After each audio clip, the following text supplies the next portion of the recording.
இன்னைக்கு நம்ம தீபாவளி ஸ்பெஷல்ல பார்க்க போற ஸ்வீட் என்னன்னு பாத்தீங்கன்னா பாதாம் முந்திரி பர்பி தான். அதுக்கு ஃபர்ஸ்ட் நம்ம பாதாமை வந்து நான் 1 மணி நேரம் ஊற வச்சு அதை நல்லா வந்து அது கூட 3 ஏலக்காய் போட்டு நல்லா மைய அரைச்சுக்கணும். கொஞ்சமா வந்து 1/4 கப் பால் வந்து சேர்த்துக்கோங்க.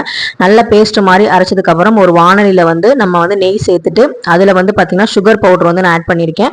அதுக்கப்புறம் வந்து நம்ம அதுல கூட நல்லா கிளறி விட்டுட்டு நம்ம அரைச்சு வச்ச பாதாம் பேஸ்ட்டையும் ஏலக்காயும் சேர்த்து அரைச்சோம் இல்லையா, அதை வந்து சேர்த்து நல்லா மிக்ஸ் பண்ணி விட்டுக்கோங்க.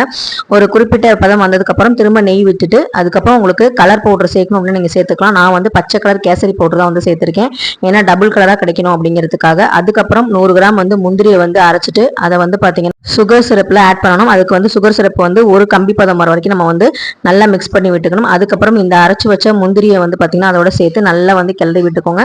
அப்புறமா அது ஆறுனதுக்கு அப்புறம் கொஞ்சமா சூடு தாங்குற அளவுக்கு இருந்தா போதும். எனக்கு வந்து பாத்தீங்கன்னா நெய் வந்து கொஞ்சம் அதிகமானனால கொஞ்சம் வந்து குறைவா தெரியுது. ஸோ நீங்க வந்து பார்த்து வந்து ஆட் பண்ணிக்கோங்க. இந்த இதை வந்து பாத்தீங்கன்னா வந்து நம்ம பாதாமோட பச்சை கலர் ரோல் செஞ்சு வச்சிருந்தோம் இல்லையா, அதை வந்து இந்த முந்திரி ரோலோட வந்து சேர்த்து நம்ம வந்து இந்த மாதிரி வந்து நல்லா உருட்டிக்கிட்டோம் அப்படின்னா உள்ள வந்து கிரீன் கலர் இருக்கும், வெளியே வந்து பாத்தீங்கன்னா உங்களுக்கு ஒயிட் கலர்ல வரும். ஸோ டூயல் கலர்ல நமக்கு வந்து பாத்தீங்கன்னா ஒரு பாதாம் முந்திரி பருப்பு வந்து கிடைக்கும். இது வந்து என் பையனுக்கு ரொம்ப ரொம்ப பிடிச்சிருந்துச்சு. ஷேப் வேணா எப்படி வேணா இருக்கலாம், டேஸ்ட் வந்து பாத்தீங்கன்னா ரொம்ப ரொம்ப சூப்பரா இருந்தது. நீங்களும் ட்ரை பண்ணி பாருங்க. தேங்க்யூ.